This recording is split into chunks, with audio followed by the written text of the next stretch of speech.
Prenez-le en note pour me le rappeler, c'est mes thrillers préférés ever. On enlève notre morale. J'ai versé une petite larme de joie. Hello, j'espère que vous allez bien. Aujourd'hui, on se retrouve dans une nouvelle vidéo. On se retrouve pour que je vous parle de mes 24 livres préférés de 2024. Je vous ai déjà fait une vidéo de tous les livres que j'ai lus en 2024. Je vais vous le mettre dans le petit i. Mais aujourd'hui, on va vraiment se parler plus en profondeur de mes 24 livres préférés. J'ai lu jusqu'à maintenant 54 livres dans mon année et je vous ai sorti mes 24 préférés. Je vous les ai mis en ordre aussi de préférence. Donc, je vais vous parler du 24e jusqu'au premier, mon livre préféré de l'année. Donc, au travers de ces 24 livres-là, il y a des 4, des 4.5 et des 5 étoiles. Vous comprendrez qu'ils sont triés de mon vraiment préféré jusqu'à mon 24e préféré. Donc, on va commencer maintenant pour pas que la vidéo soit trop longue. Donc, on commence avec les 4 étoiles. Donc, mon 24e livre préféré de 2024 fut Amour saveur framboise de Kate Canterbury, qui est une romance adulte small town. C'est un père célibataire également. En fait, rapidement, on suit Noah et Shay. Shay habite à Boston et elle se fait laisser à l'hôtel de son mariage, donc à l'église. Elle se fait laisser par son fiancé et donc elle est vraiment dans un espace de sa vie très précaire où elle sait pas trop où elle s'en va. Et au travers de tout ça, elle reçoit une lettre d'un avocat pour dire que sa belle grand-mère, donc la mère de son beau-père, est décédée et qu'elle lui lègue sa ferme de tulipes. En fait, Shay a passé son adolescence sur la ferme de tulipes de sa belle grand-mère dans un small town aux États-Unis. Mais là, elle comprend pas trop qu'est-ce qui se passe, pourquoi c'est elle qui hérite ça alors qu'elle est même pas sa vraie petite fille, etc. Mais dans la situation où ce qu'elle est, elle se dit j'ai rien de plus à perdre, je retourne là-bas, je m'en vais sur la ferme. Et elle revoit son ami d'adolescence, Noah, qui a toujours été amoureux d'elle secrètement, mais qui aujourd'hui est un single dad. Et tout découle de ça. Honnêtement, j'ai adoré l'histoire, j'ai adoré nos deux personnages, j'ai adoré aussi la petite fille. Honnêtement, moi j'adore les enfants dans les livres, donc j'ai beaucoup aimé ce livre-là. Les seules choses que je peux dire un petit peu sur ce livre-là, c'est que premièrement, il est très long, une romance de plus de 600 pages. C'est trop long, selon moi. Et deuxièmement, il y a une scène vers la fin avec la petite fille que je trouvais qu'elle a genre 8 ou 10 ans, puis elle parlait comme si elle était une adulte.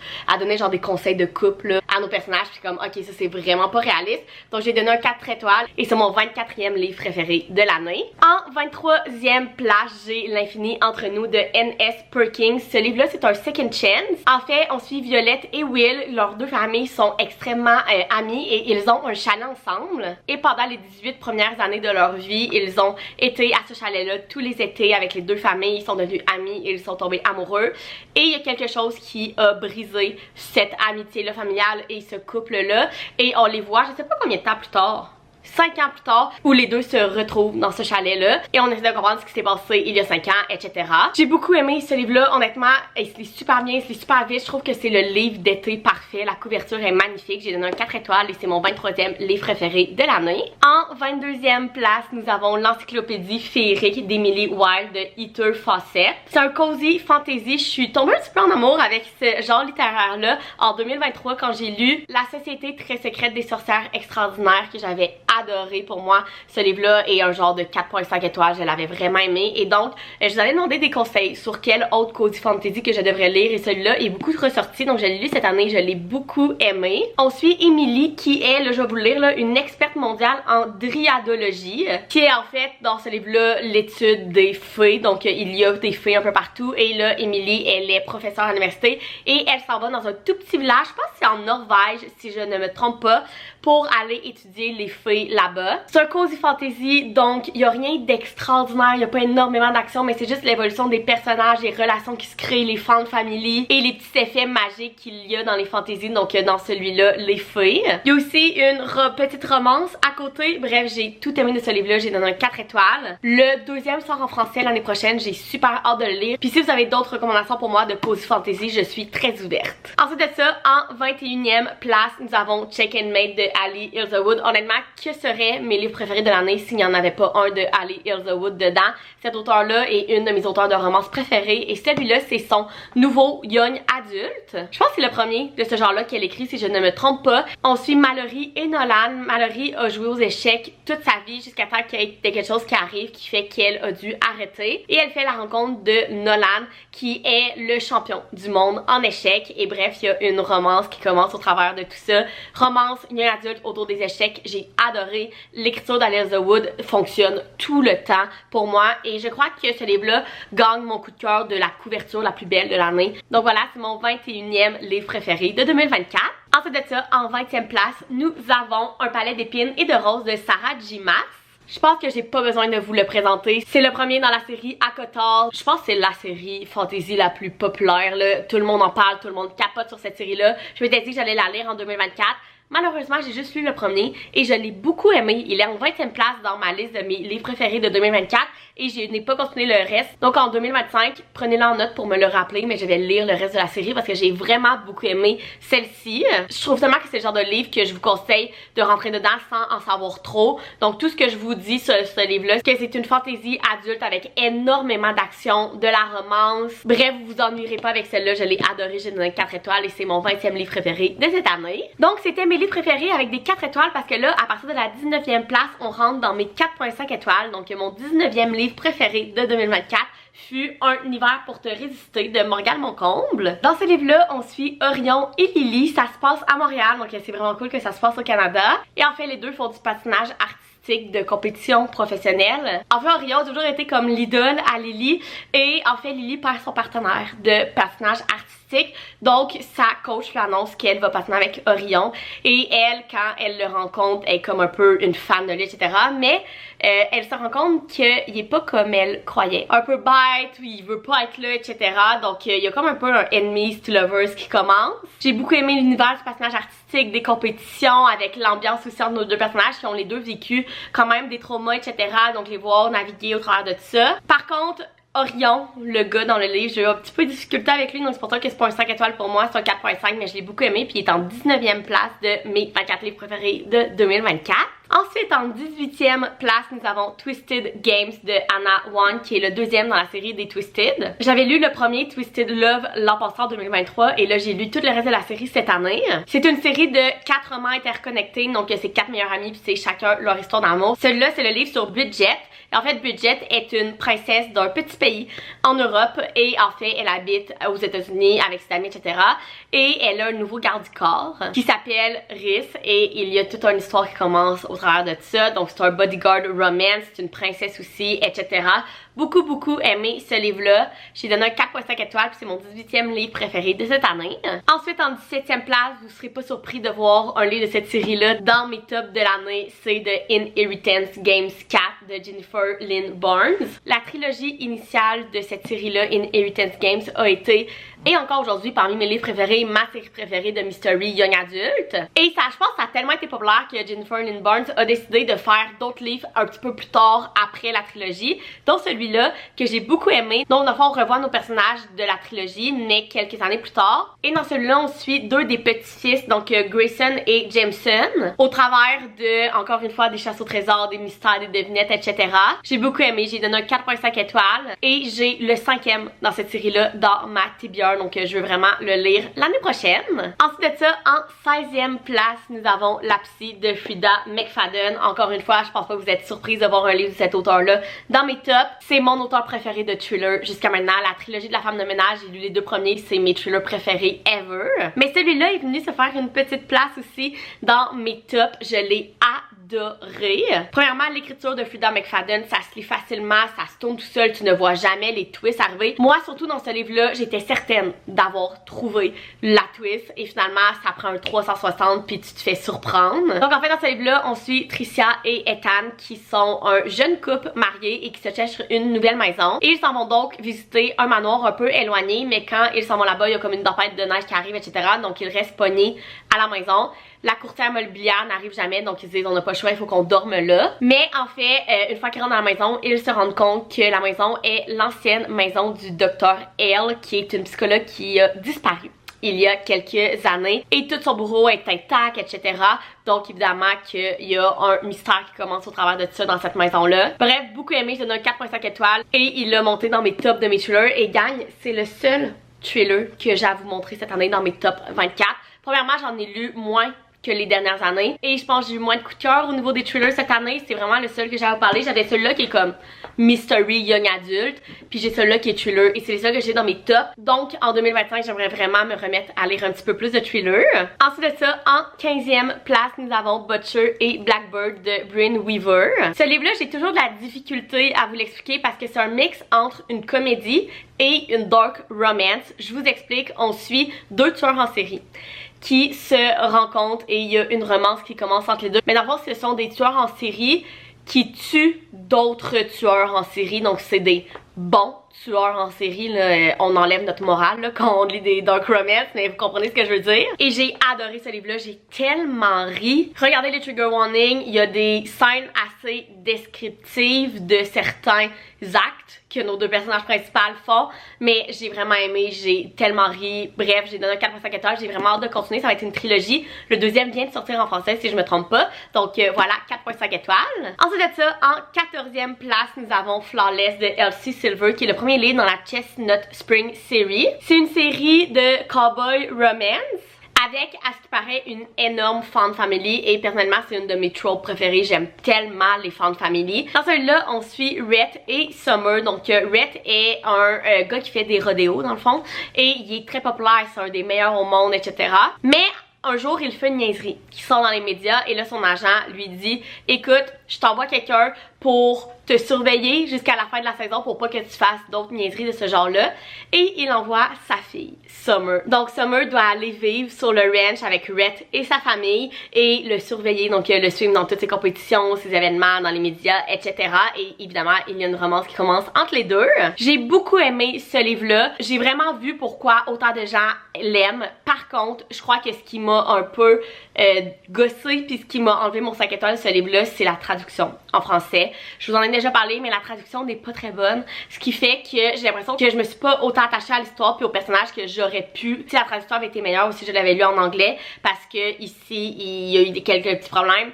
BMR nous a rassuré en nous disant que le reste de la série va être beaucoup mieux traduite, donc j'ai tellement hâte de lire le reste de la série en 2025. Celui-là, c'est un 4.5 étoiles et c'est mon 14e livre préféré de l'année, ce qui est quand même très très bien. En 13e place, nous avons Twisted Hate de Anna Wong. Je vous parlais du deuxième de la série tantôt. Le troisième est mon préféré de la série et le 13e meilleur livre que j'ai lu cette année. Celui-là, on suit Joel et Josh. Josh est le frère de Anna dans le premier livre, donc c'est un best friend's brother. Et en fait, les deux se sont toujours détestés.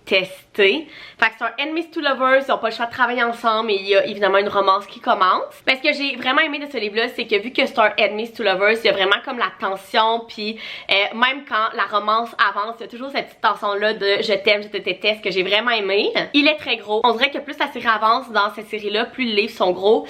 Il y a eu un petit peu de longueur, c'est pourquoi c'était pas un 5 étoiles pour moi. Il y a une scène aussi en particulier que j'ai pas trippé, mais c'est mon préféré de la série et c'est le 13e meilleur livre que j'ai lu cette année. Ensuite de ça, en 12e place, nous avons Le Tirage Royal de Daphné Bédard, le seul livre québécois dans mon top 24 de cette année, et c'en est tout un parce que c'est aussi ma plus grosse surprise de l'année. J'ai tellement aimé ce livre-là, gang, je vous en ai tellement parlé. C'est une dystopie. Et en fait, on suit Victoria et Grace qui sont deux meilleures amies, et dans le fond, dans ce livre-là, toutes les jeunes gens qui ont 18 ans cette année-là vont au tirage royal, et en fait, ils se font piger pour avoir leur mari et leur femme, et il y a différentes hiérarchies. Donc quand tu te maries, tu peux monter de hiérarchie ou redescendre de hiérarchie. Mais cette année-là, ce qu'il y a de spécial, c'est que les jumeaux jumelles royales ont 18 ans, donc ils sont dans le tirage royal, et donc les personnes qui vont être tirées avec eux vont devenir un prince ou une princesse. Je vous en dis pas plus, c'est tellement bon. Il y a de la romance, de l'amitié, des secrets, de l'action, il y a de tout dans ce livre-là. Je l'ai adoré, j'ai tellement hâte de lire le deuxième, il est sorti. Moi, il est pris dans la poste. J'ai très hâte que Post Canada recommence à livrer pour que je puisse avoir le deuxième. Mais j'ai vraiment hâte de le lire et j'ai adoré celui-là, mon 12e livre préféré de l'année. Ensuite de ça, en 11e place, nous avons L'amour en double de Taylor Jenkins Reid. Cet auteur-là, je vous en parle quand même souvent, je l'adore, j'avais lu 3 autres de ses livres avant celui-là, donc celui-là c'est mon 4e. Et là je vais vous dire quelque chose, vous allez peut-être faire comment comme je suis pas sûre, mais lisez-le s'il vous plaît, c'est un triangle amoureux. Oui je sais, mais c'est un triangle amoureux différent. En fait, on suit Emma. Emma, quand elle est jeune, elle rencontre Jess, qui est comme son amour de jeunesse, et ils se marient et déménagent en Californie ensemble. Les deux ont des jobs qui les amènent à énormément voyager, donc un jour Jess lui dit qu'il doit partir en Alaska pour son travail, mais en fait l'hélicoptère qu'il prend en Alaska est porté disparu et Jess n'est jamais retrouvée. Donc Emma a le deuil de son mari à faire, elle essaie de retourner dans son village d'enfance chez ses parents avec sa soeur pour faire ce deuil-là en famille. Et rendue dans ce village-là, elle revoit Sam. Sam, c'était son ami d'enfance avec qui elle a travaillé à sa librairie familiale. Et il l'aide vraiment à passer au travers de ce deuil-là, etc. Et ils tombent amoureux et ils se fiancent. Jusqu'au jour où Emma reçoit un appel qui dit « Salut Emma, c'est Jess, je suis pas mort, je reviens à la maison. » Et là, il y a le triangle amoureux qui commence de est-ce qu'Emma va retourner vers son mari qui elle pensait qu'il était mort puis qu'elle a fait le deuil de lui, ou elle va aller vers son fiancé, son nouvel amour. Je vous en dis pas plus, ce que je vais vous dire c'est vraiment dans le prologue là. Pensez pas que je vous ai spoilé, c'est vraiment comme la promesse du livre et là vous verrez ce qui va se passer après.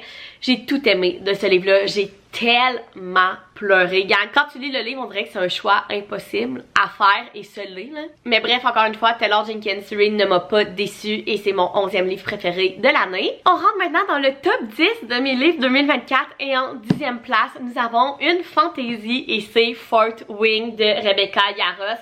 Honnêtement, ce livre-là, quand je l'ai pris, je ne m'attendais à rien de moins. Ça a genre été le livre le plus populaire de 2023. Là. Tout le monde en parlait. On a eu la traduction en 2024. J'ai sauté dessus et je l'ai adoré. Je vais pas trop vous en dire, mais c'est une fantaisie autour des dragons dans une école. Il y a une romance enemies to lovers qui embarque, beaucoup de compétition, d'action. Bref, tout ce qu'on aime dans une fantaisie est dans ce livre-là. Je l'ai beaucoup aimé. La twist de la fin, ma bouche était par terre, je capotais.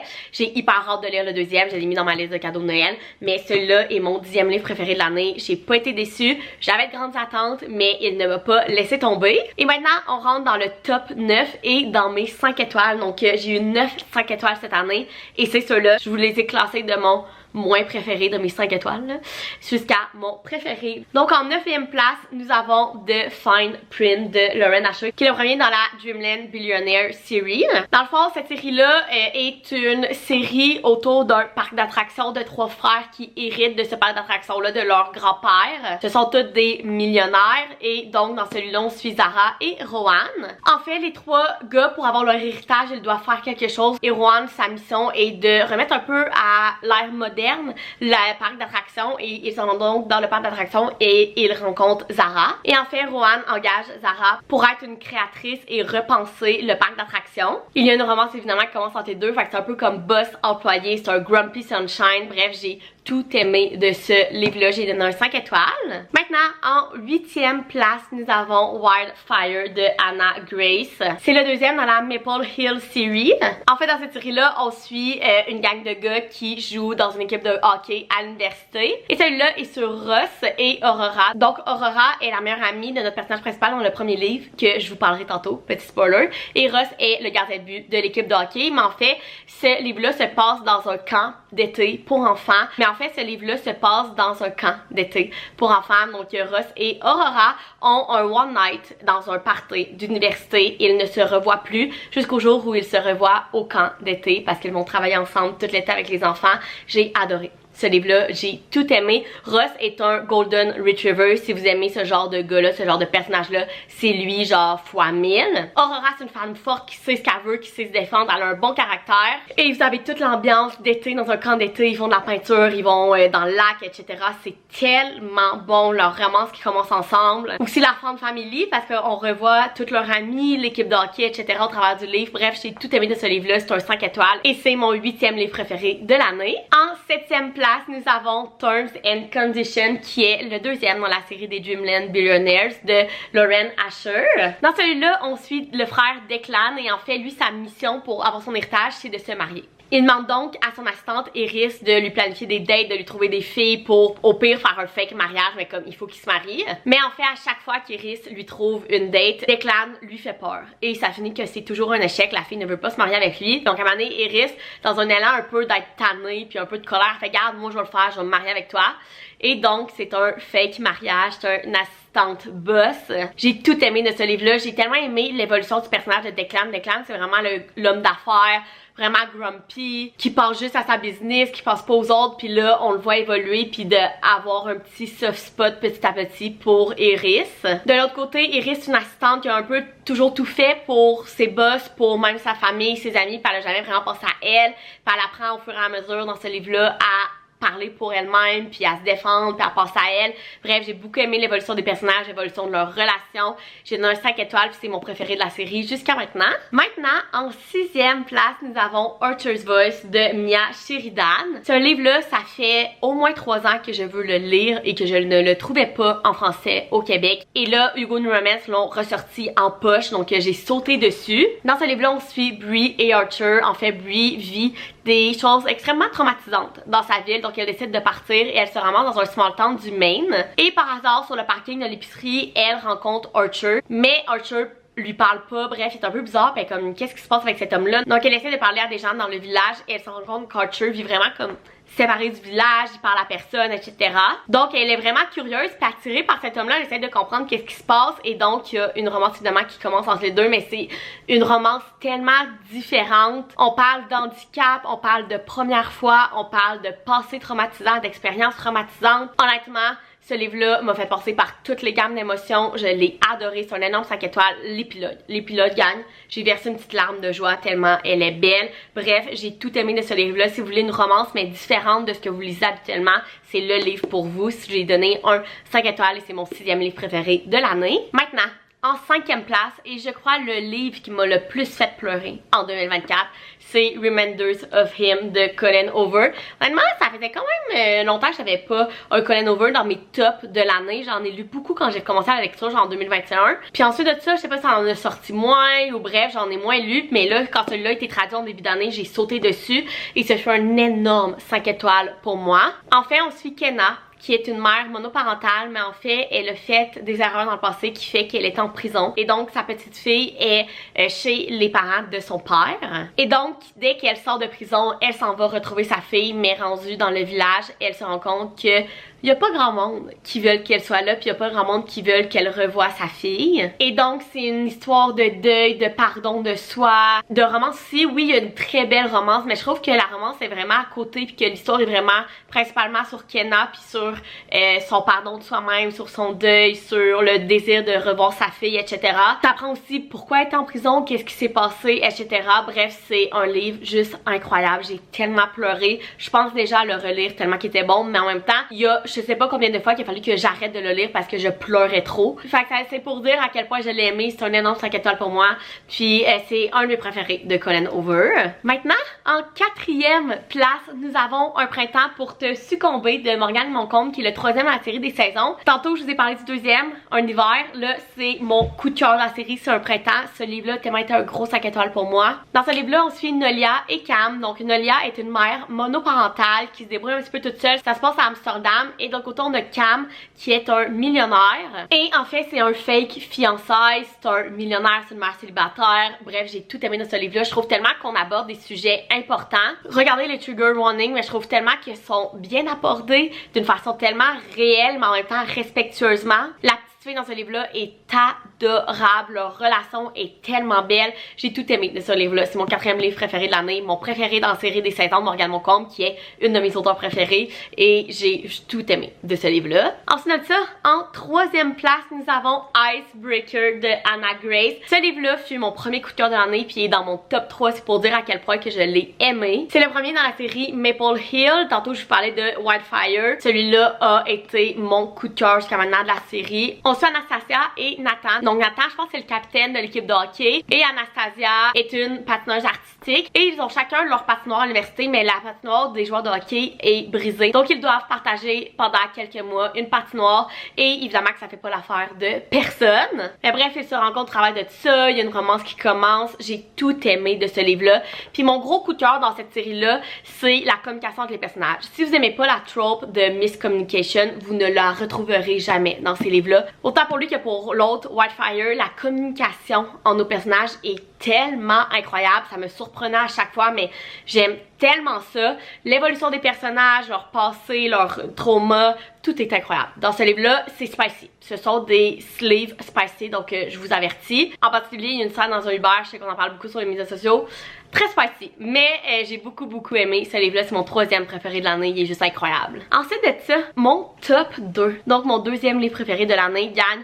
Je m'attendais jamais à vous dire ça, mais c'est une fantaisie, oui, et c'est Divine Rivalité de Rebecca Ross. Ce livre m'a pris par surprise, mais oh mon dieu que je l'ai aimé. C'est une fantaisie dans laquelle il y a une guerre entre deux dieux et nos deux personnages sont écrivains, journalistes, appelez ça comme vous voulez. Et en fait, Eris écrit des lettres qu'elle pense envoyer à son frère qui est parti à la guerre, mais en fait, au travers d'un système de magie que vous découvrirez dans le livre, c'est Roman qui reçoit les lettres et donc il y a comme une histoire d'amour qui commence au travers de ces lettres-là. Il y a la guerre aussi, il y a beaucoup d'action, bref, j'ai tout aimé de ce livre-là. Ça se lit tout seul, les twists, la romance, tout est incroyable. Tu vis leurs émotions au travers du livre, c'est juste wow, c'est ma fantaisie préférée ever de tous les temps. J'ai jamais lu une si bonne fantaisie, j'ai tellement hâte que le 2e soit traduit. Je pense qu'il sort en janvier, c'est sûr que je saute dessus. Mon 2e livre préféré de l'année, et si vous ne l'avez pas encore lu, je vous le dis, sautez dessus. J'ai une de mes meilleures amies, elle avait jamais lu de fantaisie et elle a lu celui-là et elle est comme oh mon dieu, ok, je veux lire toutes les autres fantaisies qui existent. Donc c'est pour vous dire à quel point il est incroyable. Et finalement, mon livre préféré de l'année. Je sais que ce livre-là est très controversé. Je vous en ai parlé énormément souvent, vous ne serez pas surprise, mais mon livre préféré de 2024 fut Magnolia Parks de Jessa Hastings. La meilleure façon de vous décrire ce livre-là, c'est Gossip Girl à Londres. C'est ça, si vous avez trippé sur Gossip Girl, vous allez tripper sur ce livre-là. C'est autant des relations complexes, des relations toxiques. Dans celui-là, on suit Magnolia et BJ qui sont en amour depuis toujours, mais qui s'est passé quelque chose qui fait qu'ils ont été séparés. Et depuis ce temps-là, ils jouent un petit peu au chat et à la souris. Ils se trahissent, ils se font de la peine, ils se retrouvent. Bref, c'est vraiment une relation très toxique, mais c'est addictif. Je sais pas quoi vous dire d'autre, c'est tellement addictif. Ils sont dans la haute bourgeoisie de Londres, donc dans les gens beaucoup fortunés, donc ils ont des paparazzis sur eux, ils vont dans des grands restaurants, ils font le party, bref, il y a des drames amicales, familiales, des drames d'amour, il y a de la trahison, bref, c'est tous des relations tellement toxiques mais tellement addictifs. Je sais que c'est pas la tasse de thé pour tout le monde, on l'a lu dans mon book club et j'étais la seule qui l'a vraiment aimé là, puis on est comme 10 ou 12 filles, fait que c'est pour vous dire à quel point ce livre-là n'est vraiment pas pour tout le monde, mais je pense que si vous rentrez dans le livre avec un esprit ouvert, en sachant que ça va peut-être pas être